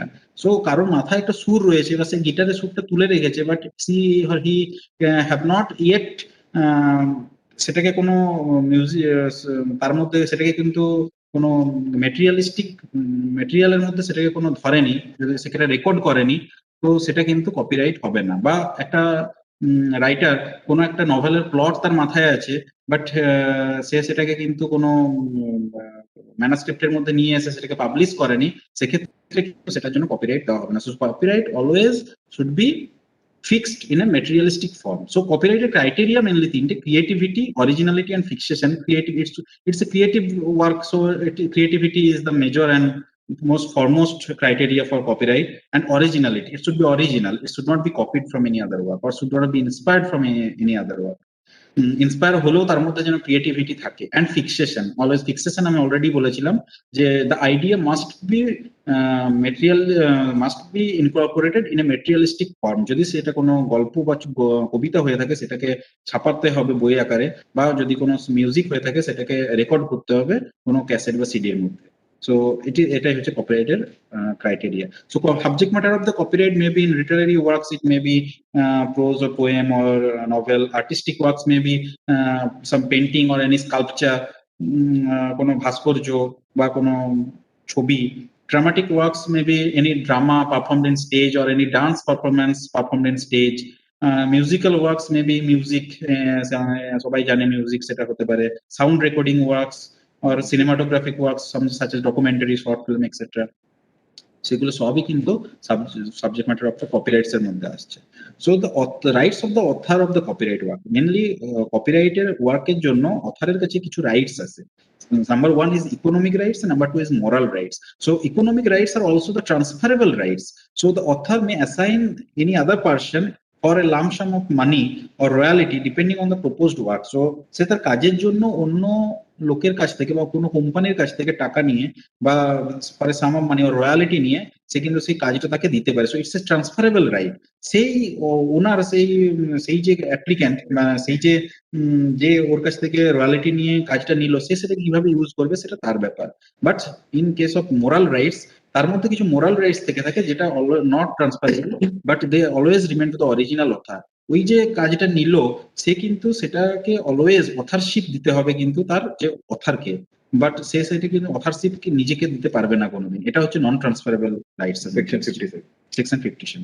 So term of প্রোটেকশনের মধ্যে রয়েছে আমরা যে ভ্যালিডিটির কথা বলেছিলাম, এক্ষেত্রেও ভ্যালিডিটি রয়েছে for publish Literary, dramatic or artistic or musical ওয়ার্কের জন্য life time of the author plus 60 years after his রিমাইন্স। So other যতদিন বেঁচে থাকবে তারপরে তার মৃত্যুর পর থেকে 60 বছর অবধি কিন্তু তার প্রোটেকশনটা কিন্তু থেকে যাবে তার নামে বা তার লিগাল এন্টিটির নামে। লিগাল এন্টিটি মিনস তার মৃত্যুর পর তার যে লিগাল হেয়ার বা তার লিগাল এয়ার বেসিক্যালি শান্তিনিকেতনে বিশ্বভারতী যেমন রবীন্দ্রনাথের ওয়ার্কের জন্য লিগাল এয়ার ছিল, রিসেন্টলি 2001 যেটা এক্সপায়ার করেছে। After that, cinematographic films or sound recording has 60 years from date of publication, broadcast and reproduction rights এর জন্য 25 years from the year following the year of broadcast, যে রেটে ব্রডকাস্ট হচ্ছে তার পরের বছর থেকে 25 বছর অবধি তার ব্রডকাস্টিং রাইটস থাকে ওই চ্যানেলের কাছে। পারফরমেন্স রাইটস এর ক্ষেত্রে 50 years from the year following the year in which the performance is made, কোনো একটা কোম্পানির হয়ে যতক্ষণ স্টেজে কেউ পারফর্ম করছে তো তার নেক্সট ইয়ার থেকে 50 years এর জন্য তার রাইটসটা থেকে যায়। সো ফিস গুলো হচ্ছে লিটারালি, ড্রামাটিক বা আর্টিস্টিক বা মিউজিক্যাল ওয়ার্কের জন্য 500 rupees only, but when it is capable of use in goods and services এর জন্য, যদি সেটা আর্টিস্টিক পারপাসে ইউজ হয় সেটার জন্য 2000 রুপিস, সাউন্ড রেকর্ডিং এর ক্ষেত্রে 2000 রুপিস এন্ড সিনেমাটোগ্রাফিক ফিল্মস এর ক্ষেত্রে 5000 রুপিস। এরপর নেক্সট হচ্ছে semiconductor integrated circuits layout design. তো semiconductor integrated circuit layout design, বিভিন্ন যে ইন্টিগ্রেটেড সার্কিটস এর মধ্যে আইসি মধ্যে ট্রানজিস্টর থাকে, বিভিন্ন রকমের আরো ছোট ছোট ইন্টিগ্রেটেড সার্কিটস থাকে, সেগুলোকে বিভিন্ন তারের মধ্যে দিয়ে তার যে লেআউটটা, সেই লেআউটটার ডিজাইন কিন্তু প্রত্যেকটা ইন্টিগ্রেটেড সার্কিটস এর ক্ষেত্রে আলাদা আলাদা রকম হয়, তার প্রত্যেকটাকে কিন্তু রেজিস্টার করা খুব গুরুত্বপূর্ণ। আমাদের যে semiconductor integrated circuit layout design office situated in Delhi, and it's important IP for the recent fast changing technologies and such as electronic gadgets, computers, etc. So integrated circuits এর ক্ষেত্রে কিন্তু ডিজাইনের ক্ষেত্রে it's a period of 10 years from the date of filing or the first commercial exploitation, মানে যে ডেটে file করা হচ্ছে সেই ডেট থেকে 10 years এটা হচ্ছে ভ্যালিডিটি। সো এটার জন্য ফাইলিং ফিস হচ্ছে 5000 রুপিস। এখানে আমরা একটা এক্সাম্পল দেখতে পাচ্ছি ইন্টিগ্রেটেড সার্কিটস কিরকম হয়, যেখানে ইনপুট আউটপুট রেজিস্টার ট্রানজিস্টার এগুলোকে বিভিন্ন যে কোলাবোরেশনের মাধ্যমে সাজানো হয়েছে, এটা প্রত্যেকটা আইসির ক্ষেত্রে বিভিন্ন রকম হয়ে থাকে। এটা একটা এক্সাম্পল। এবং আমরা বিভিন্ন যে আইটি টেকনোলজিতে এটা একটা প্রস্থেটিক লিম্ব, এখানে আমরা ইন্টিগ্রেটেড সার্কিট ইউজ করে থাকি। এটা একটা এক্সাম্পল জাস্ট, এইভাবে আমরা ইন্টিগ্রেটেড সার্কিটস ইউজ করে থাকি। সো দ্য নেক্সট হচ্ছে জিওগ্রাফিক্যাল ইন্ডিকেশন, এটাও হচ্ছে খুব গুরুত্বপূর্ণ একটা IP, intellectual property. So geographical indication is mainly given to it mainly issues to a product which actually originates from a specific geographical origin, and it possesses the characteristics, qualities and reputation for that are due to that origin. আমরা আগে example দিয়েছি দার্জিলিং এর চা, যে চায়ের যে characteristic বা তার যে কোয়ালিটি বা রেপুটেশন, সেটা মেনলি এসছে কিন্তু দার্জিলিং এর জিওগ্রাফিক্যাল অরিজিনের জন্য। সিমিলার আমরা এক্সাম্পল দিতে পারি মাকরানা মার্বেল, যেটা রাজস্থানের মাকরানাতে পাওয়া যায়, যেখান থেকে তাজমহল বা আমাদের ভিক্টোরিয়া মেমোরিয়াল, কলকাতার ভিক্টোরিয়া মেমোরিয়াল তৈরি করা হয়েছে মাকরানা মার্বেল দিয়ে। সো এটার যে অরিজিনটা সেটা হচ্ছে মাকরানাতে, এবং তার জন্য কিন্তু এর যে কোয়ালিটি বা রেপুটেশনটা এসছে। আমাদের ওয়েস্ট বেঙ্গলেও প্রচুর এক্সাম্পল হয়েছে, যেমন বর্ধমানের মিহিদানা সীতাভোগ, যেমন আমাদের বাঁকুড়ার পোড়ামাটির কাজ বা ডোকরা, এইসবগুলো রয়েছে, এগুলো কিন্তু জিওগ্রাফিক্যাল অরিজিনের মধ্যে আসছে। জিওগ্রাফিক্যাল অরিজিন আরো কিছু এক্সাম্পল রয়েছে, যেমন কাঞ্চিপুরম সিল্ক, যেমন রাজস্থানের কাঠপুতলি, ওরালি পেন্টিং, বেঙ্গলের পটচিত্র, আমাদের যে পটচিত্র, বাঘ পেন্টিং এর মধ্যপ্রদেশ, এগুলো সবই হচ্ছে এক্সাম্পল। এটা কোনো জিওগ্রাফিক্যালি অ্যাভেলেবল কোনো প্রোডাক্টের জন্য হতে পারে, যেমন মাগধি পান, বিহারের শাহি লিচি, কাশ্মীরের স্যাফরন, এগুলো হচ্ছে এক্সাম্পল তার। So IP is everywhere. আমাদের সকালে ঘুম থেকে ওঠা থেকে রাত্রে ঘুমোতে যাওয়া অবধি আমরা যত জিনিস আমরা ইউজ করে থাকি, আমাদের চারপাশে যত কিছু দেখতে পাই, তার মধ্যে কোনো না কোনো আইপি কিন্তু আছে। এটা যদি মোবাইল ফোন বা কম্পিউটার হয়, তার মধ্যে প্যাটার্নস রয়েছে, ডিজাইন রয়েছে তার আউটলেয়ারের যে ওরিয়েন্টেশনের উপর, বিভিন্ন যে গ্লাস, যে মগ বা যে টব আমরা ইউজ করে থাকি, তার মধ্যেও কিন্তু বিভিন্ন রকমের ডিজাইন রয়েছে। ট্রেডমার্কস রয়েছে, কোন কোম্পানি থেকে ইউজ করা হয়েছে তার ট্রেডমার্ক, বা কোনো জিআই ইউজ করে থাকি, বা কোনো কপিরাইট আমরা ইউজ করে থাকি, আমরা যে মুভিটা দেখছি তার কপিরাইট রয়েছে। So everything has a IP. So who can apply? Any person can apply except GI. GI এর ক্ষেত্রে কোনো একটা ইন্ডিভিজুয়াল অ্যাপ্লাই করতে পারে না। জিআই এর জন্য কোনো সমিতি, কোনো বিজনেস অর্গানাইজেশন বা কোনো ব্যবসায়ী সমিতিগুলো বেসিক্যালি জিআই অ্যাপ্লাই করে থাকে। But any other, for any other intellectual property, any individual person can apply. and it's all IP rights are territorial in nature, যেটা আমরা অলরেডি আগে বলেছি, it's only valid in Indian territory. So points to remember: first, protect, then publish. একটা idea বা একটা inventive জিনিস যখন মাথায় এসছে, ফার্স্ট কাজ হচ্ছে সেটাকে প্রোটেক্ট করা। How to protect? First file it in the patent office for application and then publish it. The publish also আমাদের অফিসও এটা পাবলিশ করে থাকে আমাদের জার্নালে, বাট আফটার দ্যাট পাবলিশও করা যেতে পারে। কোনো সাইন্টিফিক কোনো রিসার্চ ওয়ার্ক যদি কেউ পাবলিশ করতে চাই, পাবলিশ করার আগে যদি সে ভাবে এটার জন্য পেটেন্ট ফাইল করবো, তো আগে পেটেন্ট ফাইল করা উচিত, তারপরে পাবলিশ করা উচিত। ওইটা বলবেন যে 6 মাস পর। হ্যাঁ, যদি কোনো কারো কাজ যদি নিজস্ব কাজ হয়ে থাকে সেক্ষেত্রে সে আগে পাবলিশ করলে তো 6 মাস অবধি তাকে একটা সুযোগ দেওয়া হয়, 6 মাসের মধ্যে সে পেটেন্ট ফাইল করতে পারে যদি তার নিজের কাজ হয়ে থাকে। And all rights are territorial in nature. Registration is done by sovereign authorities, যেমন government of India. Rights for limited period of time except trademark and GI, আমরা GI and copyright ক্ষেত্রে 30, 70, 60 years after the demise of the author. And no automatic relief, এটা খুব গুরুত্বপূর্ণ। কেউ কারো যদি একটা মনে হয় যে আমার গানটা কেউ কপি করে চালাচ্ছে, সেক্ষেত্রে কিন্তু কোনো অটোমেটিক রিলিফ পাওয়া যাবে না অফিস থেকে। হি অর সি, যে অ্যাকচুয়াল অথার, সে তাকে কিন্তু কোর্টে যেতে হবে, কোর্টে গিয়ে ইনফ্রিঞ্জমেন্ট স্যুট ফাইল করতে হবে। সো কোর্ট ডিসাইড করবে সে কি রিলিফ পাবে। So renewal fee must be paid for in some of IPs, যেটা আমরা অলরেডি বলেছি। And appointment of patent agent is not compulsory. সবসময় যে পেটেন্ট এজেন্ট দিয়েই পেটেন্ট ফাইল করতে হবে বা অন্য আইপি গুলো অ্যাপ্লিকেশন ফাইল করতে হবে তা নয়, ইন্ডিভিজুয়ালি সাইন করে অ্যাপ্লিকেন্টও নিজেও ফাইল করতে পারে। সো আমাদের পেটেন্ট বা আইপি রিলেটেড বিভিন্ন কেরিয়ার অপরচুনিটিস রয়েছে, গভর্নমেন্ট জবস রয়েছে। আমরা যে পোস্টে রয়েছে examiner of patents and design, এটারও রিক্রুটমেন্ট হয়ে থাকে। Examiner of trademark and GI, examiner of copyright, এগুলো সব গভর্নমেন্ট জব রয়েছে। আমাদের যে আইপি ইন্ডিয়া ওয়েবসাইট, সেখানে মাঝে মধ্যে অ্যাপ্লিকেশন বেরোয়। আদার মধ্যে পেটেন্ট এজেন্ট রয়েছে যারা অ্যাকচুয়ালি আমাদের অফিসে ফাইল করে থাকে, এর এক্সামিনেশনও আমাদের অফিস কন্ডাক্ট করে। Trademark agent, GRF and SRF position in patent facilitation centres, and also বড় বড় যে কর্পোরেট গুলো রয়েছে প্রাইভেট সেক্টরে, তাদেরও পেটেন্ট লিটিগেশন সামলানোর জন্য কিন্তু প্রচুর লোক রিক্রুটমেন্ট করা হয়ে থাকে। সো এগুলো হচ্ছে career opportunities regarding this IP awareness, IP rights. So kindly for any further training, everyone can contact to the Rajiv Gandhi National Institute of Intellectual Property Management, RGNIIPM, এটা আমাদের অলসো টেকনিক, আমাদের যে training institute এটা নাগপুরে আছে, সেখানে contact করা যেতে পারে। এবং ওয়েবসাইট আমাদের যে ipindia.gov.in, এখানে গেলে ডিটেলস পাওয়া যাবে। সো থ্যাংক ইউ, এটাই আমাদের পার্ট ছিল। এটা আমাদের পার্ট ছিল। এবার আমরা কোশ্চেন আনসার সেশনে যাব।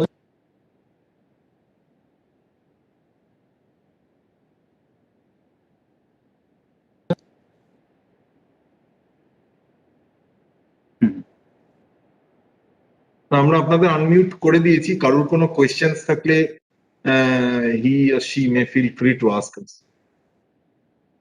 হ্যালো স্যার, হ্যাঁ শোনা যাচ্ছে, শোনা যাচ্ছে, বলুন। হ্যাঁ স্যার, ধরুন কোনো একটা এক্স কোম্পানি কোনো একটা প্রোডাক্ট ধরুন লঞ্চ করলো, পেটেন্ট তার ফাইল করলো। হ্যাঁ। বা ধরুন অন্য একটা ওয়াই কোম্পানি সেই প্রোডাক্টেরই ধরুন আপগ্রেডেড কোনো একটা ভার্সন ধরুন আপগ্রেড করতে পারলো, বাট কিন্তু পেটেন্ট যেহেতু ফাইল করা আছে, আর একটা সার্টেন টাইমের জন্য তো সে সেইটাকে লঞ্চ করতে পারবে না মার্কেটে। না, আমি একটা কথা বলি, পেটেন্ট আমি বুঝতে পেরেছি তোমার কোশ্চেনটা। কনফিউশন হচ্ছে যে পেটেন্টের জন্য 3টে ক্রাইটেরিয়া, এক হচ্ছে নোভেলটি, 2 হচ্ছে ইনভেন্টিভ স্টেপ, 3 নম্বর হচ্ছে ইন্ডাস্ট্রিয়াল অ্যাপ্লিকেবিলিটি। পেটেন্ট সবসময় নেসেসারি নয় যে অলওয়েজ একটা নতুন জিনিসের বা নতুন প্রোডাক্ট বা নতুন প্রসেসের ওপরই হতে হবে। যেমন ইউজুয়ালি একটা কেমিক্যাল, আমি একটা কেমিস্ট্রি সিম্পল এক্সাম্পল দিচ্ছি। একটা কম্পাউন্ড হয়তো আজ থেকে 10 বছর আগে কেউ পেটেন্ট ফাইল করে পেটেন্ট রেজিস্টার করছে। আমরা তার কোনো সাবস্টিটিউয়েন্ট বা ডেরিভেটিভ চেঞ্জ করে দেখলাম সেই কম্পাউন্ডটা আরো বেশি অ্যাক্টিভ হলো, বা তার অন্য কোনো পারপাস, মানে সেকেন্ড কোনো মেডিকেল ইউজ বা ফার্দার কোনো ইউজ দেখা গেল। তো সেক্ষেত্রে নট অনলি যে শুধুমাত্র সেই কম্পাউন্ডটার উপরই পেটেন্ট হবে, তার যতগুলো ইমপ্রুভমেন্ট হবে বা কোনো প্রসেস, যেমন আমার লার্নেড কলিগ যে এক্সাম্পলটা দিল, যে একটা প্রসেস ইনিশিয়ালি 4টে স্টেপে হতো, এখন হয়তো কেউ সিঙ্গেল স্টেপ বা 1 পট সিনথেসিস করছে সেই প্রোডাক্টটা, সেটাও কিন্তু একটা technical advancement as well as economic advancement. তো সেক্ষেত্রে অবশ্যই সে পেটেন্ট ফাইল করতে পারে, কারণ সেখানে তার একটা ইনভেন্টিভ মাইন্ড বা ইনভেন্টিভনেস কাজ করছে। সো নট অনলি একটা নতুন জিনিসই হতে হবে, তার কোনো remarkable improvement, not a mere discovery. আমাদের লতে যেটা বলা হয় যে নট এ মেয়ার ডিসকভারি, কোনো মেয়ার ডিসকভারি হলে সেটা কিন্তু পেটেন্টেবল না, বাট সেটা ডেফিনেটলি যদি কোনো সুপিরিয়র টেকনিক্যাল অ্যাডভান্সমেন্ট হয় সেক্ষেত্রে পেটেন্ট ফাইল হয়। যেমন আমি বলি ইন জেনারেল কোনো ক্ষেত্রে একটাই পেটেন্ট খুব মানে সিগনিফিকেন্ট থাকে ইন এ ফিল্ড, এন্ড তার হয়তো কয়েক থাউজেন্ড বা কয়েক ল্যাক্স মডিফিকেশন বা ইমপ্রুভমেন্ট পেটেন্ট ফাইল হয়ে থাকে এবং গ্রান্টও। সো নট নেসেসারি কোনো নতুন জিনিসই হতে হবে, তার রিমার্কেবল ইমপ্রুভমেন্ট, আমি অলওয়েজ যে পয়েন্টটা বলছি রিমার্কেবল ইমপ্রুভমেন্ট হতে হবে। আমি সিম্পলি একটা হয়তো একটা কম্পাউন্ড ছিল কি একটা হয়তো কোনো ডিভাইস ছিল, তার হয়তো একটা কোনো ডিভাইসের মধ্যে যে সমস্ত ইউনিটস থাকে পার্টিকুলার কোনো একটা ইউনিট চেঞ্জ করে আমি আবার একটা পেটেন্ট ফাইল করে দিলাম, সেটা কিন্তু ইনভেন্টিভ নয়, কিন্তু সেই ইউনিটটা চেঞ্জ করার জন্য যে ডিভাইসটার কোনো সুপিরিয়র এফেক্টিভনেস বেড়ে গেল, বা হয়তো যে ডিভাইসটা আমি চেঞ্জ করলাম, যে পার্ট ইউনিটটা আমি চেঞ্জ করলাম সেটা অনেক বেশি কস্টলি ছিল, এখন আমি একটা খুব সিম্পল জিনিস দিয়ে রিপ্লেস করলাম, তাহলে সেখানে একটা ইকোনমিক অ্যাডভান্সমেন্ট হলো, সেক্ষেত্রে সেটা কিন্তু পেটেন্ট। Thank you sir. আরেকটা কোশ্চেন ছিল। হ্যাঁ স্যার বলছিলাম যে ধরুন ইন্ডিয়াতে কোনো একটা কোম্পানি কিছু একটা পেটেন্ট ফাইল করলো, তো ইন্ডিয়াতে সেটা গ্র্যান্ট হলো, এবার অন্য কেউ সেইটাকেই পুরোপুরি কপি করে ইউএসএ তে পেটেন্ট ফাইল করে সে নিজের প্রোডাকশনটা করতে পারে? না, জেনারেলি আমরা বলি যেটা থ্রু আউট ওয়ার্ল্ডে হয়, আমাদের ইন্ডিয়া ওয়ার্ল্ড ইন্টেলেকচুয়াল প্রপার্টি অর্গানাইজেশনের মেম্বার, তো আমরা যখন সার্চ করি আমাদের যে সমস্ত নিজস্ব ডাটাবেস আছে সেই প্রোডাক্ট যদি ওয়ার্ল্ডের কোনো বিশ্ব ব্রহ্মাণ্ডের কোথাও যদি ইউজ হয়ে থাকে সিঙ্গেলি, তাহলে সেটা কিন্তু কোনো দেশেই পেটেন্টেবল, যদি সেটা পাবলিশ হয়ে থাকে। যদি পাবলিশ হয়ে থাকে তাহলে অবভিয়াসলি সেটা আমরা প্রায়র আর্ট হিসেবে কনসিডার করি। প্রায়র আর্ট মানে not only published in India, published anywhere in the world, in the form of digital, in the form of literature, prior literature, anything কোথাও যদি পাবলিশ হয়ে থাকে তাহলে কোনো দেশেই সেটা পেটেন্ট। বা সেটা যদি কোনো ট্র্যাডিশনাল নলেজও হয়ে থাকে, কোনো হয়তো আমাদের যে বেদে কোনো একটা মেডিসিনে কোনো একটা আমরা গাছকে আমরা ইউজ করেছিলাম, সেটা কোনো হয়তো বেদে লেখা আছে, তো সেটাও কিন্তু আমরা তার জন্য সাইট করা যেতে পারে। তার জন্য টিকেডিএল বলে একটা ওয়েবসাইট আছে, আলাদা ওয়েবসাইট আছে, টিকেডিএল সার্চ করা হয় আমাদের পেটেন্ট সিস্টেমে এবং ওয়ার্ল্ড ওয়াইডও করা হয়। Thank you. এটা একটা কথা আছে লতে, আমি বলে দিই, এটাও not the first importer in India, it is the true and first inventor of the. True and first inventor means he is the inventor of the concept or the product of the process. He is not the true and first importer in India. Yes, sir.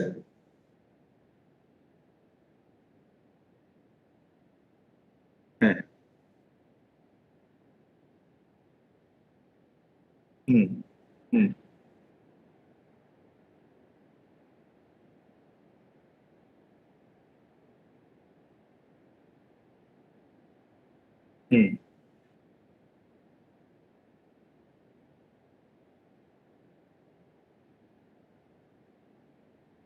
Sir হুবহু reproduce করলে সেটা legally violet হবে, কিন্তু আপনি যখন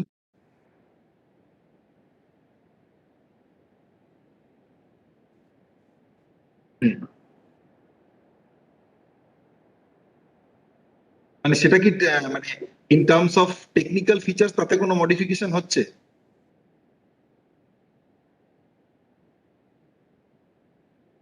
সেক্ষেত্রে copyright মানে কপিরাইটের এক্সামিনারের ব্যাপারটা বেটার বলতে হবে তো, কিন্তু কপিরাইট প্রোটেক্টেড যদি হুবহু কপি করা হয় সেখানেই ওটা কপিরাইট ভায়োলেশন বা ইনফ্রিঞ্জমেন্টের সুট বলে ধরা হয়, হুবহু কপি করা।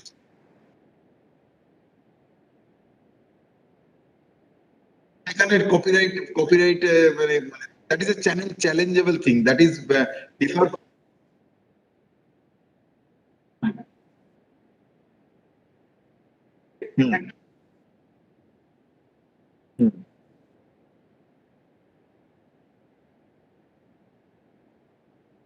কপিরাইটের যে কপিরাইটের যে ক্রাইটেরিয়াতে ছিল না ক্রিয়েটিভিটি, সো এখানে ক্রিয়েটিভিটিটা দেখতে হবে আদৌকেও সেটা কোনো ক্রিয়েটিভ হচ্ছে কিনা, নাকি শুধু জাস্ট কপি পেস্ট, সেটাও দেখাটা দেখতে হবে। অ্যাকচুয়ালি এটা কেস টু কেস থেরাপি। হ্যাঁ, মানে কোথা থেকে একটা ইন্সপিরেশন নিয়ে সেখান থেকে নিজেরও কিছু ক্রিয়েটিভিটি অ্যাড করে সেটাকে করা হলে সেটা আমার মনে হয় যে কপিরাইটের ক্ষেত্রে প্রবলেমেটিক না। আর এটা কেস টু কেস ভ্যারি করে এবং এর জন্য কপিরাইটের প্রচুর ইনফ্রিঞ্জমেন্ট শুট অলরেডি আমাদের জুডিশিয়ারি সিস্টেমের কাছে পেন্ডিং। এটা পয়েন্ট মানে particular case to case basis, যে অ্যাপ্লিকেন্ট তিনি যদি ফাইল করেন, যে তিনি যদি এটা প্রুফ করতে পারেন যে না দিস হ্যাজ এ মানে সুপার ইম্পোজেবিলিটি আর মানে মেয়ার মানে জিনিসটা একটা মেয়ার কপি পেস্ট, এটা এটা এই যে ওনার্সটা এটা কিন্তু অ্যাপ্লিকেন্টের মানে বা যিনি প্রোপ্রিয়েটর তার এই এটা প্রুভ করা এটা মানে তার রেসপন্সিবিলিটি যে না জিনিসটা কপি হয়েছে, নট অনলি ইউ মানে যিনি লিখছেন। তবে হুবহু কপি করাটা কপিরাইট প্রহিবিটেড একদম। এক্ষেত্রে জেনারেলি তারা কপিরাইট আপনি পারমিশন অবটেন করে রিপ্রোডিউস ফ্রম দ্যাট সোর্স এই কথা লিখে এইভাবে জেনারেলি করা হয়ে থাকে। সেক্ষেত্রে অরিজিনাল অথার কিছু রয়্যালিটিও চাইতে রয়্যালটি চাইতে পারে, সেটা তার মানে সেটা আপনাদের ব্যাপার যে আপনি রয়্যালটি সে কত চাইতে পারে। বায়োলজিক্যাল প্রসেসের ক্ষেত্রে স্যার আপনারা পেটেন্ট ফাইল করতে পারেন বিভিন্ন যে প্রসেস হয় বা জেনেটিক্যালি বায়োটেকনোলজি আমাদের একটা ডিফারেন্ট উইং আছে, আমরা কেমিক্যাল উইংস এর but biotechnology different wing genetically modified এর ক্ষেত্রে বা বিভিন্ন রকম এখন তো প্রচুর মানে ডিএনএ মডিফিকেশন এন্ড বেরিয়েছে ফাইল করতে।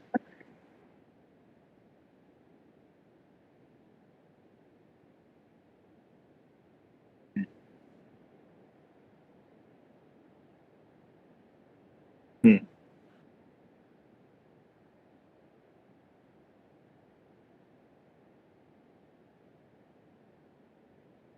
তাহলে আমার মনে হয় কপিরাইটে এটা পার্টিকুলার কেসে যদি ইনফ্রিংমেন্ট হয় তাহলে এই ডিসিশনটা মানে যিনি প্রোপ্রিয়েটর তার ফেভারেই যাওয়া উচিত, কারণ এটা একটা মেয়ার চেঞ্জ। এটার ক্ষেত্রে আমি মনে হয় না মানে এটা copyright violation according to me. বইয়ের ক্ষেত্রে ভায়োলেশন এটা কপিরাইট না, সেটা ওই যে ক্রিয়েটিভিটি সেকশন 57 যেটা আমাদের বলা হলো, হ্যাঁ হ্যাঁ তাতে আমার কোনো ক্রিয়েটিভিটি নেই, তাহলে সেটা কপিরাইট মানে কপিরাইটের এগেইনস্টে যাচ্ছে, violation of copyright. Any question, any further question? Hello, good afternoon. শুনতে পাচ্ছেন ক্লিয়ারলি? হ্যাঁ হ্যাঁ হ্যাঁ হ্যাঁ হ্যাঁ, আমি আপনারা যেহেতু কেমিক্যাল ডিপার্টমেন্টে আছেন, আমি ডক্টর মিঠুন চন্দ্র মাঝি বলছি কেমিস্ট্রি ডিপার্টমেন্ট থেকে। আচ্ছা, যেটা বলছিলাম, ধরুন আপনার তো কেমিক্যাল ডিপার্টমেন্টে আছে, ধরুন হেবার সিনথেসিসের যে প্রসিডিওর, ঠিক আছে, সেটা আমি ধরুন আমার কোনো জায়গায় কোনো বইয়ে দিতে চাইছি, ঠিক আছে, সেটাকে আমরা কিভাবে প্রেজেন্ট করবো যাতে আমাদের কপিরাইটের আন্ডারে পড়বে না? তাহলে আপনাকে দেখুন কপিরাইট যদি সিনথেসিসের যদি কোনো একটা স্ট্রাকচার, যেটা স্যার বললেন যে আমি একটা ডায়াগ্রাম ড্র করলাম, না, আমি ধরুন ইন্ডাস্ট্রিয়াল যে পিকচার গুলো থাকে না, এইভাবে ধরুন নাইট্রোজেন হাইড্রোজেন মেশাচ্ছে ধরুন একটা চ্যানেলের মাধ্যম দিয়ে, যে কোন ধরুন একটা, বুঝতে পারছেন কি বলছি, হেবার সিনথেসিসের যে নাইট্রোজেন হাইড্রোজেন। বইয়ে যে দেখি, তাহলে সেটা আপনাকে একটা হ্যাঁ, ড্র হ্যাঁ। করে আপনাকে কপিরাইট ফাইল করতে হবে ফার্স্ট। যতক্ষণ না আপনার কাছে কপিরাইট আসছে ততক্ষণ অন্য কেউ সেটাকে কপি করলে না, আমি চাইছি কি বলুন তো, যে কপিরাইটটা অ্যাভয়েড করে আমি নিজে কিভাবে মানে কি মডিফিকেশন করলে আর আমি কপিরাইটের আন্ডার পড়বো না, আমি বুঝতে পারছেন কি বলছি, মানে বাইপাস প্রসিডিওরটা আমি বলছি। না, বাইপাস প্রসিডিওর স্যার বলতে গেলে আমি বলি যে আপনার কপিরাইট দেওয়া হচ্ছে আপনার ক্রিয়েটিভিটি বা আপনার যে কন্টেন্ট সেটাকে প্রোটেক্ট করার জন্য, ডেফিনেটলি আচ্ছা। প্রত্যেকটা অ্যাপ্লিকেন্টের কন্টেন্টকে প্রোটেক্ট করার জন্য। তাহলে আপনি যেটা ভাবছেন যে আমি এটা আপনার তো ডেফিনেটলি ওয়ার্কের মধ্যে কিছু নোভেলটি কিছু মানে ইমপ্রুভমেন্ট তো ডেফিনেটলি আছে, আপনি সেই ইমপ্রুভমেন্ট গুলোকে হাইলাইট করে নিজে প্রোটেক্ট কেন করবেন?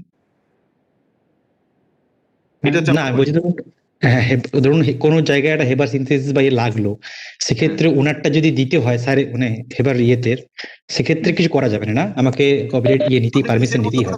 মানে যেটা ওই যেখান থেকে আপনি কন্টেন্টটাকে নিচ্ছেন সেখানে যেভাবে রিপ্রেজেন্ট করা আছে আপনি slightly different way of representation ভাবুন, তাহলে আপনি কপিরাইটের আওতায় আসবেন। খুব সিম্পল। আচ্ছা আচ্ছা আচ্ছা, হুবহু চলবে। আচ্ছা, থ্যাংক ইউ।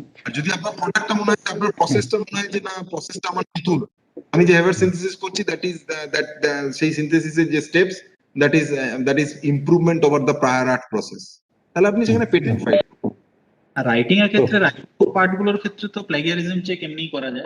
হ্যাঁ, সেটা তো প্লাগিয়ারিজম চেকে আপনি হচ্ছে। আমরা তো অলমোস্ট আমাদের যে ডেটাবেস অলমোস্ট মানে impossible to hide the things এখন, মানে এখন ওয়ার্ল্ডে যেভাবে সিস্টেম ইউজ হয় সেটাই ডিজিটাল ওয়ার্ল্ড। ঠিক আছে, থ্যাংক ইউ। স্যার একটা ডাউট ছিল। হ্যাঁ বলুন, কে বলছেন? স্যার ধরুন কোনো একটা পার্সন একটা ইনভেন্ট করলো কোনো ব্র্যান্ড নেম বা ট্যাগ লাইন, অ্যান্ড সেই ব্র্যান্ড নেমটা অ্যাপ্লাই করলো পেটেন্টের জন্য, তো অ্যান্ড ইট ইজ স্টিল না, মানে ধরুন স্যার কোনো একটা ইনভেন্ট করলো, তো মানে তখনও তার পেটেন্টটা মানে ফুল মানে প্রসিডিওরটা ফুল হয়নি, তো অ্যাট দ্য সেম টাইম কি সে সেই জিনিসটা মার্কেটে রিলিজ করতে পারে? আগে প্যাটেন্টটা আগে পাস করাতে হবে, গ্র্যান্ট করাতে হবে, ঠিক না আছে? আমি বলি এই যেটা পয়েন্ট হচ্ছে প্রায়োরিটি কোশ্চেন, যে এক মোরালে সেম টাইমে কোন একটা সেম জিনিস বা অলমোস্ট সিমিলার জিনিসের জন্য, সাপোজ আমি ধরে নিচ্ছি একটা সাবস্টেন্সে, তার জন্য আমি দুজন পেটেন্ট ফাইল করলাম, তাহলে যে ওটা ফার্স্ট ফাইল করেছে তার ক্ষেত্রে তার জন্য ওই পেটেন্টটা গ্রান্ট, বিকজ যে ফার্স্ট ফাইল করলো তার ক্ষেত্রে প্রায়োরিটি সেই দিন থেকে ধরা হবে। যে ব্যক্তি হয়তো একদিন পরেও ফাইল করেছে তার ক্ষেত্রে এটা হবে না। যেমন আচার্য জগদীশ চন্দ্র বসু আর এই গ্রামোফোনের যে এক্সাম্পলটা, যেটা হ্যাঁ মার্কনি, এইরকম প্রবলেম, সেটা যে কোনো ক্ষেত্রে, নট অনলি পেটেন্ট, যদি কোনো ব্র্যান্ড নেম হয়, ব্র্যান্ড ভ্যালু হয়, ট্রেড নেম হয়, ডিজাইন হয়, যে ব্যক্তি প্রথম ফাইল করবেন officially, he is the original owner or original, মানে he has the right to monopoly for the monopoly. আর তুমি যেটা জিজ্ঞেস করছিলে যে ওটার রেসপেক্টে কোনো ট্রেড নেম করে বা ট্রেডমার্ক করে অলরেডি মার্কেটে ছেড়ে দেওয়া যাবে কিনা ইনভেনশনটাকে, তো তার জন্য কিন্তু অবশ্যই অনেকগুলো স্টেপ থাকে। আমি একটা সিম্পল এক্সাম্পল দিই, ড্রাগের ক্ষেত্রে কিন্তু সেটা ট্রায়ালটা খুব গুরুত্বপূর্ণ। তো ট্রায়াল স্টেপটাও যদি হয়ে যায়, সবকিছুই যদি ল্যাবে টেস্টেড হয়ে যায়, শুধু জাস্ট পেটেন্ট অফিসে ডিউ আছে বলে ওটাকে মার্কেটে ছাড়তে পারছে না এমনটা নয়, ওরা পেটেন্ট অ্যাপ্লাইড বলে মার্কেটে ওষুধ ছাড়তে পারে, করে ইউজুয়ালি এখন লং প্রসিডিওর এখনকার দিনে শর্ট হয়েছে, নাহলে আগে অনেক বছর লেগে যেত। জাস্ট অফিসে ওরা সমস্ত ট্রায়াল বা ওদের যে ম্যানুফ্যাকচারিং যে অ্যাসপেক্ট গুলো সবই কমপ্লিট হয়ে গেছে, ট্রায়াল ইনফেক্ট হয়ে গেছে, হিউম্যান ট্রায়ালও হয়ে গেছে, তারপরেও কিন্তু পেটেন্ট অফিসে আটকে থাকার জন্য ওরা কিন্তু ওষুধটা মার্কেটে আসতে পারতো না। বাট এখন ওরা মার্কেটে ছেড়ে দেয়, পেটেন্ট অ্যাপ্লাইড একটা লিখে ওষুধে ওরা ছেড়ে দেয়। আর যে ব্র্যান্ড নেম বা ট্রেড নেম বলছে, ওটা তো অলরেডি ওই কোম্পানির আছে। আমি আগেই বলেছি ট্রেড নেম কিন্তু একটা বাল্ক অফ কোম্পানির প্রোডাক্টের জন্য দেওয়া, অর্গানাইজেশনের জন্য ট্রেড নেম অলরেডি ওই অর্গানাইজেশনের জন্য আছে। তো সে সেটা নিয়ে তো সিপ্লার একটা ট্রেড নেম আছেই, তো সে সেটা নিয়ে তো নতুন যে ওষুধটা বেরোচ্ছে সেটাতে লাগিয়ে সে মার্কেটে ছাড়তেই পারে, কোনো অসুবিধা নেই। Okay sir, thank you sir. Okay, we will find a small question here, কারোর যদি মানে যতক্ষণ সময় আছে, হয়তো মিনিট 5 আমাদের সময় হবে, কুইজ একটা আমি জাস্ট এখানে একটা আমি এই স্লাইডটা আমি পাঠিয়ে দেবো আমাদের যিনি কোঅর্ডিনেটর স্যার আছেন, তাকে আমি পাঠিয়ে দেবো, যাতে উনি আপনাদের মধ্যে সার্কুলেট করে দিতে পারে। আপনার মধ্যে সার্কুলেট করলে আপনারা ডিটেলসে দেখতে পারবেন, না যদি ফার্দার কোনো কোয়ারিজ থাকে, always feel free to contact us, there is no. এখানে অনেকগুলো ট্রেডমার্ক রয়েছে, একটু দেখলে খুঁজে পাওয়া যাবে, একটু দেখো চেষ্টা করে, স্টুডেন্টদের জন্য বেসিক্যালি এটা। কোনো চেনা জানা ট্রেডমার্ক নজরে পড়ছে? Yes, sir. I have found 5, sir.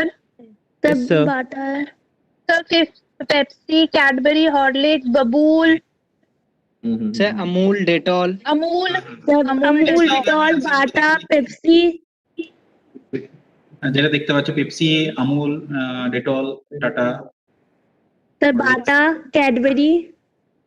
So এখানে আমরা 5টা প্রোডাক্ট দেখা যাচ্ছে, প্রত্যেকটা প্রোডাক্ট কোনো না কোনো আইপির সাথে রিলেটেড। সো ফার্স্ট যেটা একটা মোনালিসার পেইন্টিং, তো এটা কোন আইপির সাথে রিলেটেড? এটার জন্য কি ফাইল করা উচিত ছিল? এই পিকচারটাকে প্রোটেক্ট করার জন্য কি ফাইল করা উচিত? প্যাটেন্ট না ডিজাইন না কপিরাইট না ট্রেডমার্ক? কপিরাইট। আমরা আগেই বলেছি আর্টিস্টিক ওয়ার্কের জন্য, পেন্টিং বা স্কাল্পচার এসবের জন্য কিন্তু কপিরাইট। মানে 2 কপিরাইট, 2ও হচ্ছে একটা স্কাল্পচারের এক্সাম্পল, ভাস্কর্য এটা, তো এটার জন্য কিন্তু কপিরাইটই হবে। তো 3 তে একটা ল্যাপটপ দেখতে পাচ্ছি অ্যাপেলের, তো এটার জন্য কোন আইপি হবে? सर लोगो। सर, एप्पल का लोगो रहेगा तो वो जगह ट्रेडमार्क में, और बाकी जगह आपका डिजाइन और इसमें पेटेंट में। एकदम राइट, करेक्ट। जो टेक्निकल एस्पेक्ट है वो चला जाएगा पेटेंट में, जो डिजाइनल एस्पेक्ट है, जो आर्टिस्टिक वर्क्स है, जो बॉडी का, वो चला जाएगा डिजाइन में, और सर एप्पल का लोगो चला जाएगा ट्रेडमार्क में। ट्रेडमार्क में। हाँ, इसमें बिस्लरी है, बिस्लरी जो ছবিটা দেখা যাচ্ছে, सर फॉन्ट। ये कॉपीराइट में जाएगा? ना sir style of writing. Sorry trademark में जाएगा। এটা একটা trade name, this is a trade name, very specific है। एंड नंबर 5 में एक कोका कोला का bottle of Coca Cola is siding, so trademark. so coca cola name is under the trademark, and the bottle, the design of the design sir, Design. Design. bottle, right? So which type of IP protects the painting painted by the artists? Copyright. Copyright. Copyright. Copyright, sir. What protects the intellectual property created by fashion designers? Designs. Designs. Design, sir. Sir, design. So which of these is a geographical indication? Nagpur orange. Nagpur orange. Nagpur orange. What does the trademark protect? An invention. Logos, names, Names and brands. brands. And brand. Correct. How long can a patent last? What is the validity? 20 years. 20. 20 years. Write an original story. What type of intellectual property gives you the right to decide who can make or sell copies of your work? Copyright. Copyright. So copyright is transferable rights আমরা যেটা পড়েছিলাম, copyright পাওয়ার পরে আমরা সেটা অন্য কাউকে transfer করতে পারি যাতে সে মেক এন্ড সেল কপি করতে পারে। কোনো অথর নিজেই তো আর বই বিক্রি করে না, সে সেটা কোনো একটা পাবলিশিং অথরিটিকে দিয়ে দেয়, তারা সেটাকে তৈরি করে, বই সেটা তৈরি করে এবং বিক্রি করে। So imagine a cricketer set up his own company to sell his own range of clothes. What type of intellectual property can he use to show that the clothes are made for his company? Trademark. Trademark. Right. Trademark. So thank you. Thank you for your, you are very cooperative and very interactive with this. This is a very interactive session. You people have responded very well.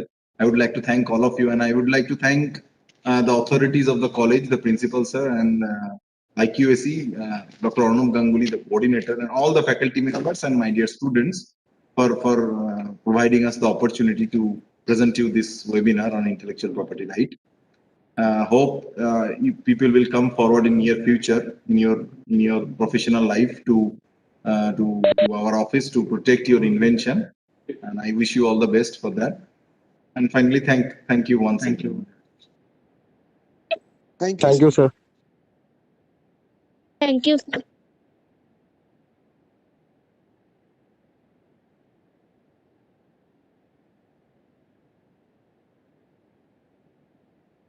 Okay, and one more thing, if somebody has joined and due to some technical problem or internet connection, you have unfortunately disconnected, you are also welcome to register your names. We will provide you certificates for that. Those who are interested, please fill up the registration format so that we can issue the certificate from our Honorable CGPDTA, Ministry of Commerce and Industry.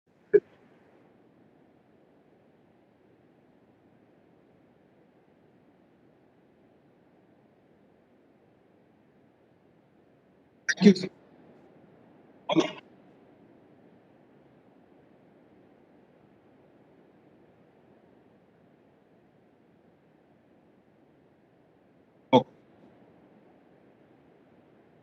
Excuse me, sir, that Google form. And sir, please, Yeah, I please have in done that. attached format. Thank you, sir. Yeah, So sir. the form that you have provided previously. Cooperation.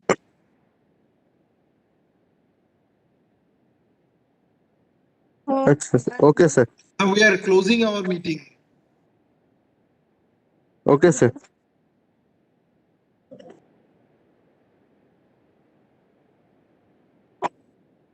Thank you. Okay, sir. Thank you. Thank you, sir. Thank you.